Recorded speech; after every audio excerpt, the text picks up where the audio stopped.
กับ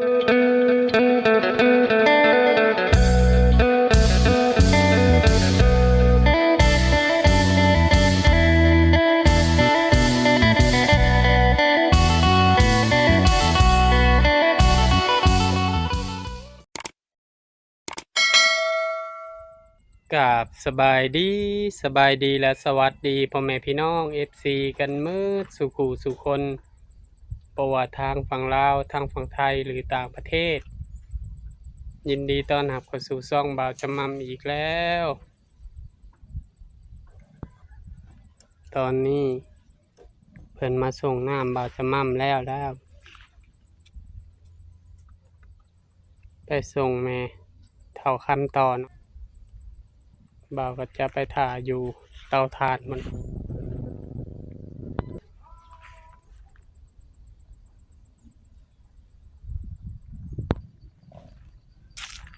โคทาคูนทางป่าบ่อนบันอยู่พอได้แนมเห็นหนทาง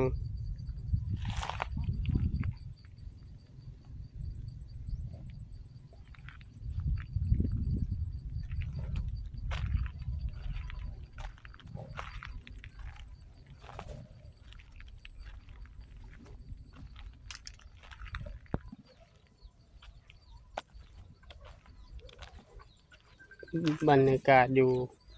เตาถ่าน สบายดีน้องทงสบายดีไปทางไหนไปนี่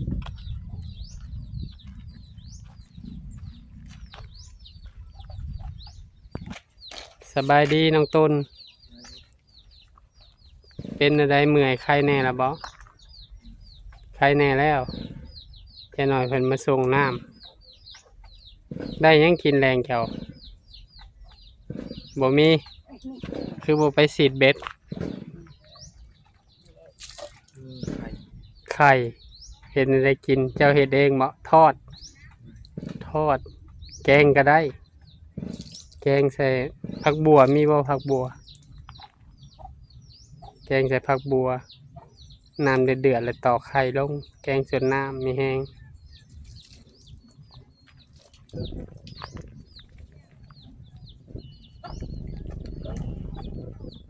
ทางนี้ยังกันได้ล้างปู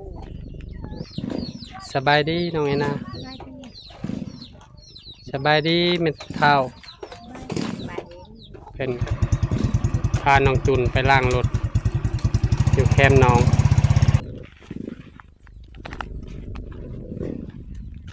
พาน้องตุนมาล้างมอเตอร์ไซค์อยู่แคมป์สะ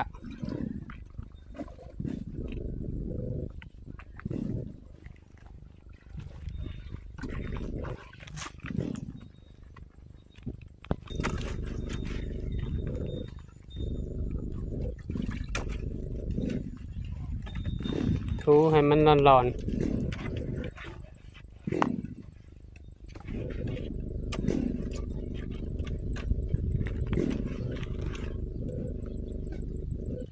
เอาน้ำฮุดใส่น้ำน้องตุน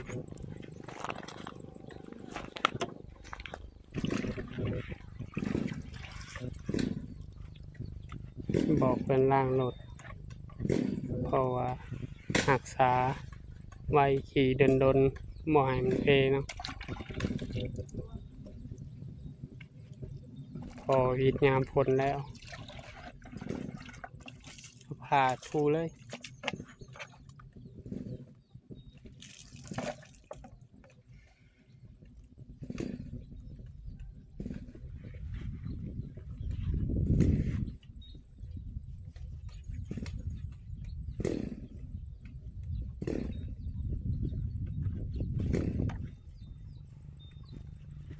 ออกไปบ่บ้านใหม่มื้ออื่น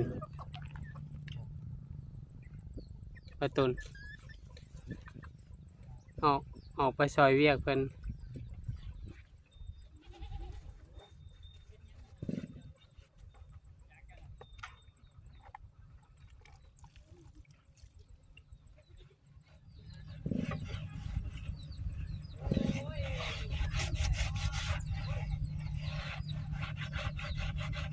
หรือว่าสิ สาดน้ำใจน้องตุนมันก็ออกแล้วอันนี้เกี้ยงบ่บัดนี้ลูกเป็นเทิงทางใน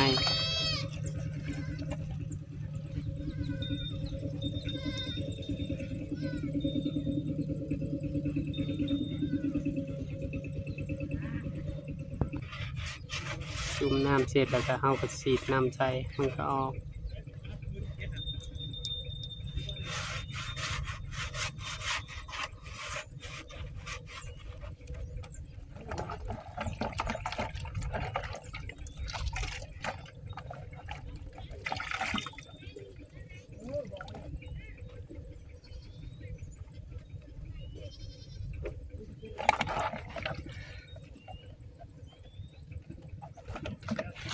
สาดน้ำใส่มันในบ่อนกบดูไปโอ้ใหม่เด้บัดนี้ล้างละมันล้างมันให้มันสะอาดสะอาด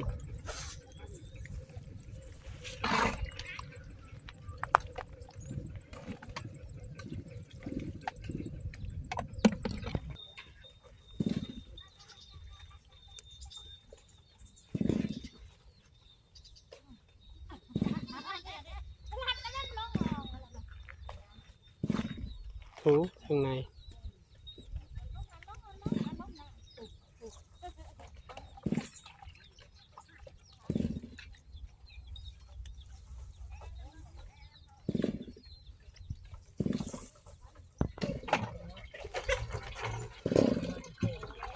มีเขาก็ล่างตั้งไว้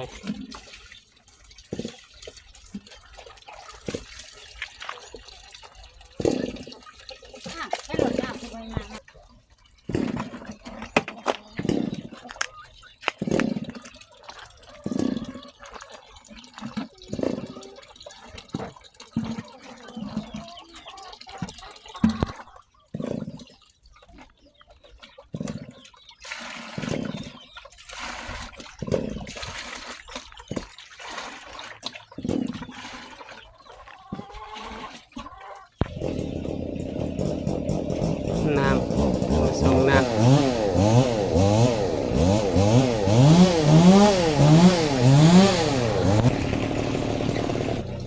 ใครจะแล่นละ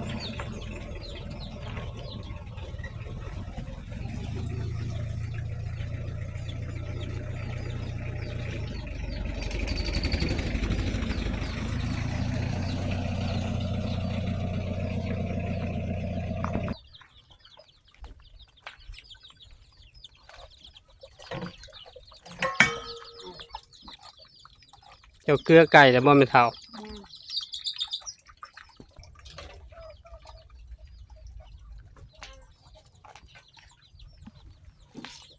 ไข่แล้วบ่หาไม่เท่า ย่าง ยังบ่ หาก็ออกตี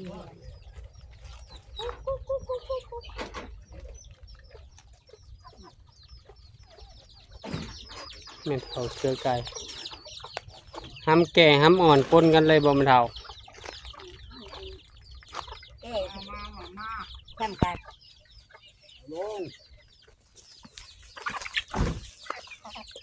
เรือจักโตไก่ยังไม่เท่าแม่นเมื่อบ่นี่ไก่ดำนี่ได้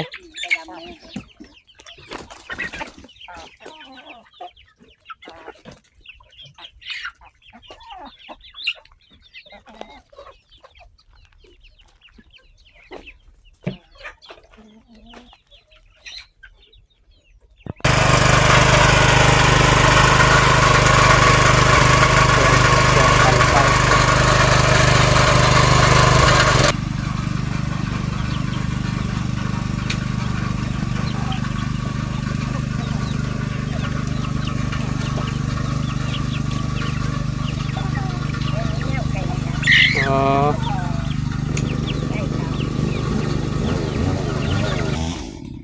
ไปแล้ว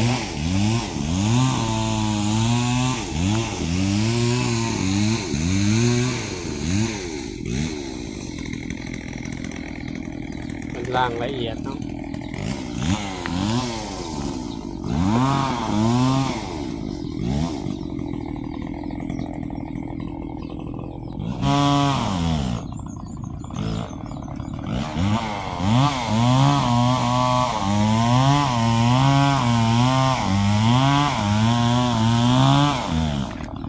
แล้วเนาะน้องตุนโอเค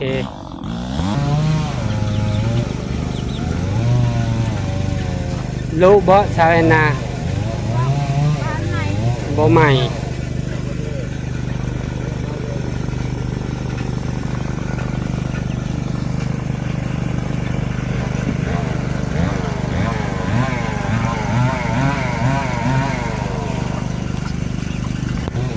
บ่เห็นบ่เท่าคูณ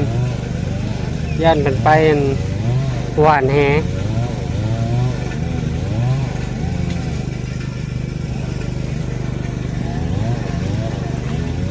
เจ้าหนึ่งเข่าแล้วบ่สาวแอนนา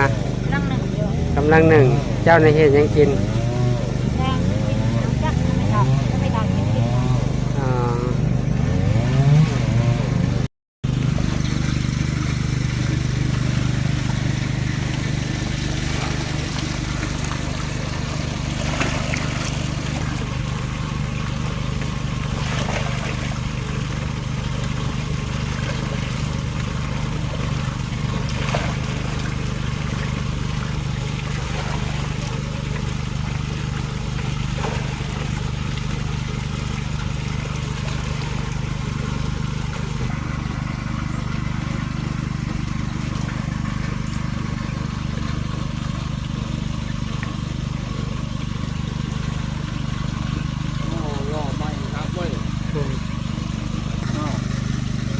ใส่กุ้งรสจักรใส่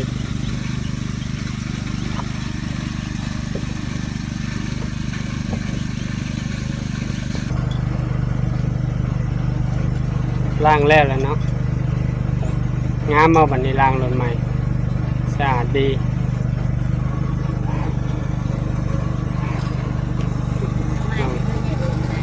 น้องอันนาเป็นหนึ่งเก่าต้มไข่เลยบ่นี่ป้ามันเติมน้ำให้แม่ตูคำจากให้แม่เท่าคำอวยใจให้พรสาววันก็ได้เอินแต่สาววัน บอกคืนเด้อจ้าว่าวันอื่นกินน้ำเพิ่มไม่ตู้ก็คืออยู่ดีมีแห้งเด้อช่วยคิดไม่ได้ใครยังมีเด้อเพื่อสุขภาพแข็งแรงหาจริงได้คือได้จริงนั้นให้ดำรู้เด้อมันนี่ถึง โดย ทางไว้จะมั่งเด้อกูดูแล โดย มีแห้ง โดยมาวันนี้บัตรจำนำก็ขอขอบบุญขอบคุณเนาะป้าวันที่ซอยครอบครัวบ่าวและแม่เท่าคำตลอดมาเติมน้ำซื้อข้าวซื้อน้ำขอให้เป็นอยู่ดีมีแห้งความเจ็บจะได้ความไข่บ่ให้มีคิดสิ่งใดก็ให้ได้สิ่งนั้นสมความมุ่งมั่นปรารถนาให้นมโฮมใส่ให้ลูกให้หลานคือเก่าเด้อมันยืนเด้อป้าเด้อมาฮอนนี่ก็ฝากซ่องบ่าวจำมั่มเนี่ยเด้อฝากเป็นกำลังใจบ่าวจำมั่มกดติดตามกดไลค์กดแชร์อย่าลืมกดกระดิ่งเพื่อบ่พลาดคลิปใหม่ๆของบ่าวจำมั่มเจอกันคลิปหน้าพ่อแม่พี่น้องขอกล่าวคำว่าสบายดีเด้อแม่เฒ่า ไปดี พาน้องตุนล้างรถเกิดว่างามแล้วบัดนี้ล้างรถใหม่สะอาดสะอ้าง เป็นอามาตย์ บ่าวจำมั่มก็สิเข้าเอาเงินค่าน้ำให้นาบ่าวเนาะเอาเงินให้แม่เฒ่าให้ค่าน้ำ120,000